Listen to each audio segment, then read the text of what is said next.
The truth is out. Hearts have been broken, and redemption hangs by a thread. Agnes must face her past. Foley's fate remains uncertain, and the family stands at a crossroads. Will forgiveness heal old wounds, or will the past finally tear them apart? Everything has led to this moment.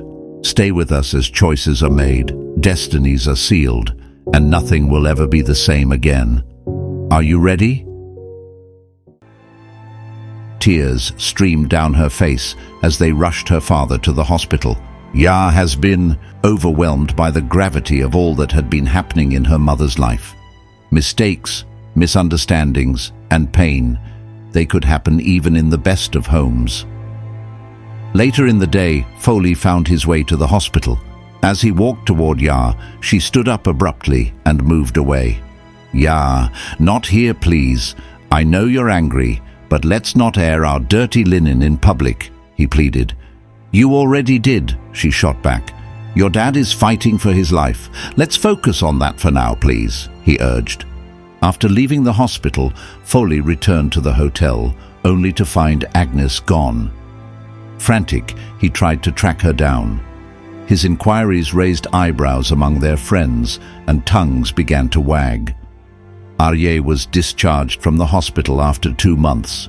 He invited his parents to live with him, and they gladly accepted. Unashamed, Foley continued visiting them regularly. Arye's parents enjoyed his company, often engaging in long, cheerful conversations. As for Arye, he was in no frame of mind to hold a grudge against Foley, so he looked on as his friend went about the house as if he owned it. The attitude of Moses exuded so much hostility, Foley completely avoided him. Moses dared him in his mind to step on his toes. The murderer, he called him. Life had not been easy for Foley. Gina ended their affair when it became clear he was more interested in her money than her. His constant drinking habit, which often left her embarrassed in her social circle, was the final straw. With nowhere else to turn, he returned to live with his parents, retreating into a life that seemed far removed from the ambitions he once boasted of. Meanwhile, Ya had just returned home after her final exams. The house, once bustling with the usual family chatter, now seemed oddly quiet, offering little distraction from her soured thoughts. She found herself alone with her TV and phone after preparing meals. She picked up her phone one morning to call Kanor. To her surprise, he had slowly emerged as someone she could rely on, even though her initial impression of him had been riddled with skepticism. Kanor had made occasional appearances at her school in the past, and Ya secretly looked forward to those visits. His presence, though understated, brought her comfort. After that early morning conversation, he took a bold step and visited her at home. She introduced him to her family as her friend, a label that hinted at the depth of her trust in him. Her father, ever the cautious figure, didn't let Kanor off the hook easily. He launched a barrage of questions, probing him about his background, intentions, and aspirations. Kanor, though slightly nervous, answered as best as he could, sensing that this was an unspoken rite of passage. Despite the grilling, he left feeling elated. For the first time, it seemed his desires were inching closer to reality. From that day forward, Kanor became a regular visitor.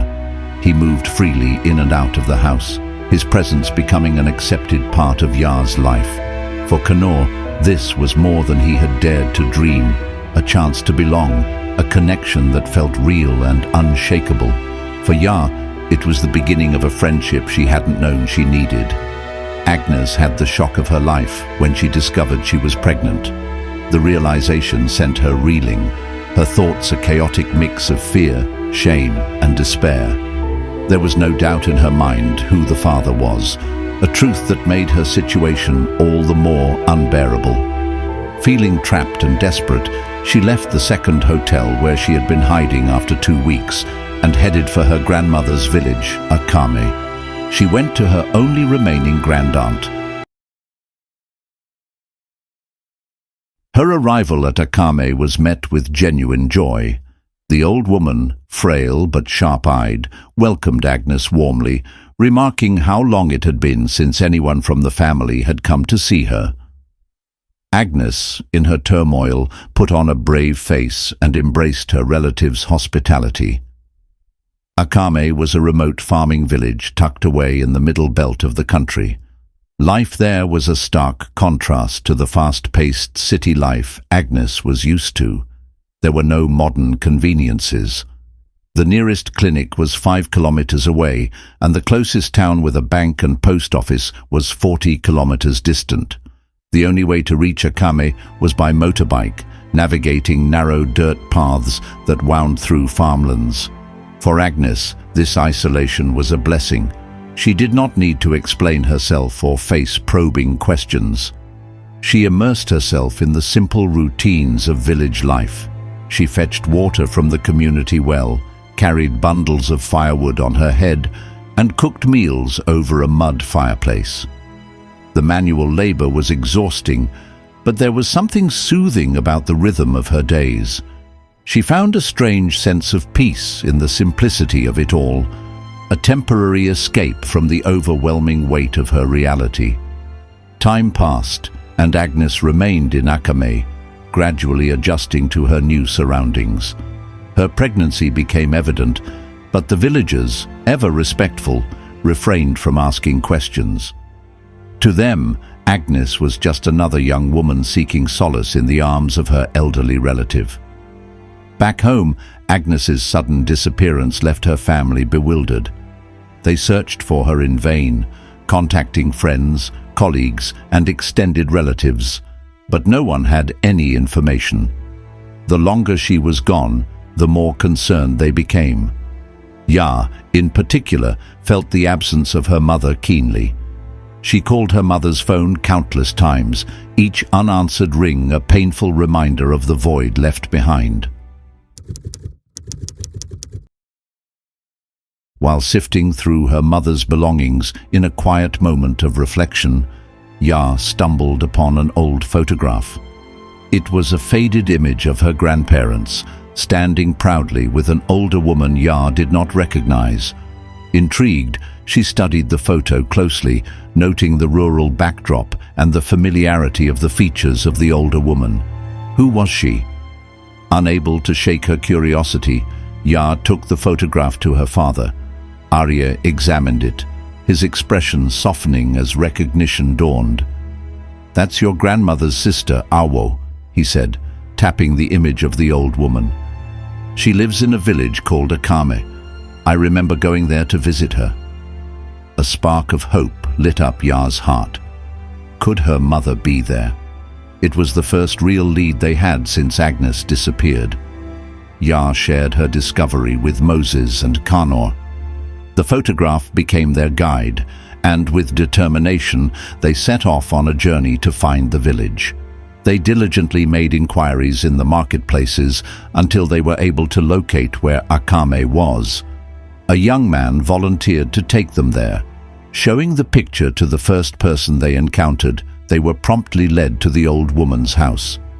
Agnes was bathing the baby. As they rounded the corner into the compound, she cried out in fright, leaping to her feet and clutching her 6-month-old son tightly to her body.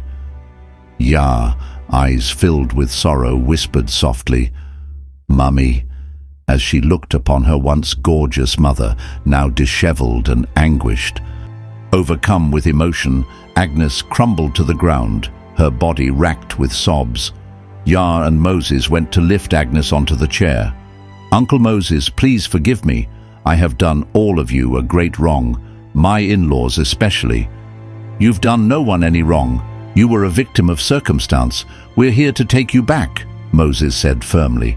"No," Agnes whispered, shaking her head. "I can't go back home. I'd better remain here. I'm so ashamed of myself. I don't deserve to be forgiven." "Your husband wants you back," Moses continued, his tone unwavering. "You belong with him. We'll give you an hour to pull yourself together, and then we'll be on our way." His authoritative words seemed to penetrate her defenses, softening her stance.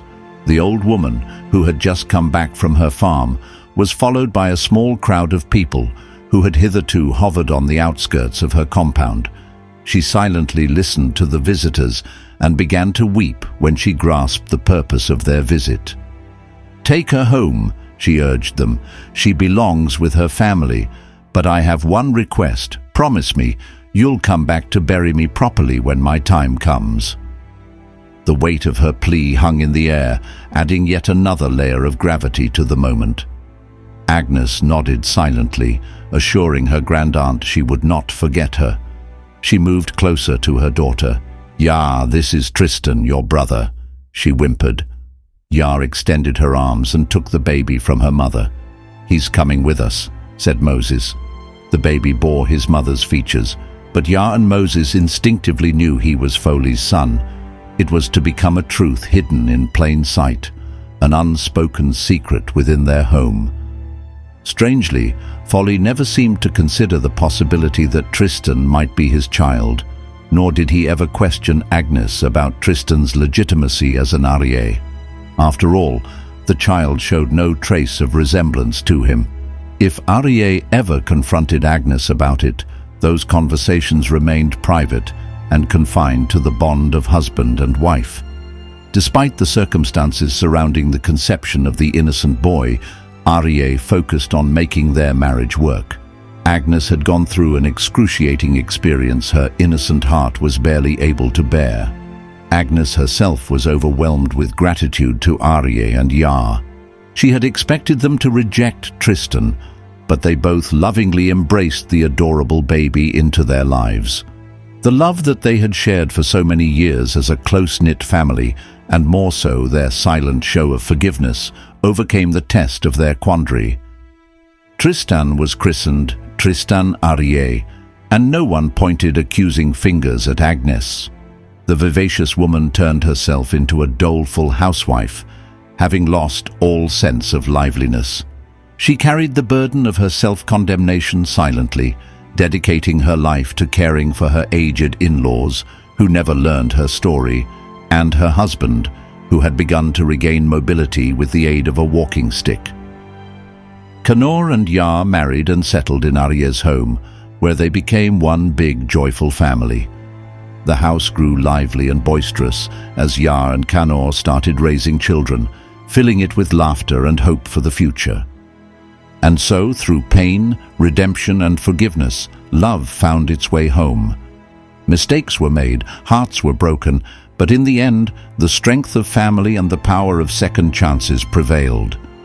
Agnes returned, Ya found love, and Aryeh chose grace over bitterness. The secret remained unspoken, and the bonds that held them together proved unbreakable. Thank you for being part of this journey. If this story moved you, don't forget to like, subscribe, and turn on notifications for more unforgettable stories from Story Basket.